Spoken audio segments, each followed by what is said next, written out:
Yeah. So tell us more about you. Like, if you were going to compare your style of music with someone in the mainstream, as far as like folks music, do you have a couple artists that you could compare yourself with for those who maybe are not familiar with your work? Well, I mean, I like to say my writing style. Well, I've had people compare me from everything from Adam Duritz of the Counting Crows to James Taylor Okay. to Bob Dylan, as far as writing in that respect. Um, I don't know because I don't know who I would say that I. It would be hard to say one specific artist Sure. because in my music there's so much different influences. Yeah. This this next album that I'm trying to that finishing up was heavily influenced by Robert Plant and Alison Okay. Krauss See, and that's Patty interesting. Griffin. So there was some very big influences there, especially with the songwriting style, of Patty Griffin. So there was some influence there, but then I also love the instrumentation of the Alison Krauss and Robert Plant stuff. So I don't know. I mean, it's hard to say. I have some songs that are out that are a little bit of rock and roll or more country. Yeah, Then I have other songs that are more cinematic. So absolutely. it, When and it's what? hard to Yeah, say what even genre I fall right. into.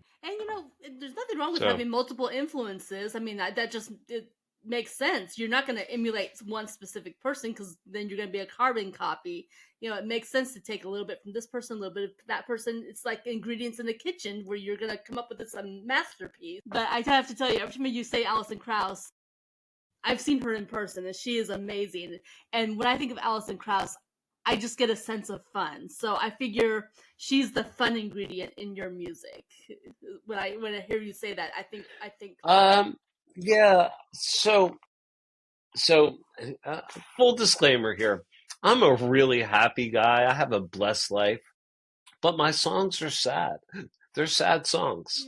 yeah, They're from a period of my life that was completely different than it is now, and so I write to tap into that emotion.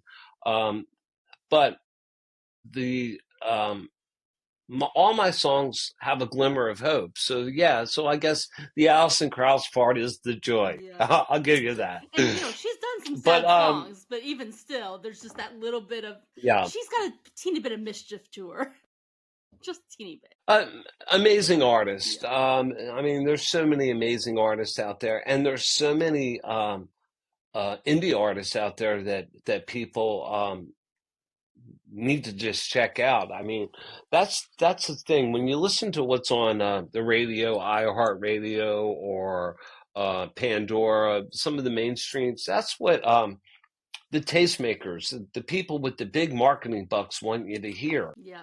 But when you go and you check out these indie playlists, or you go to a local show and see a singer songwriter, that's where you're going to see the true art.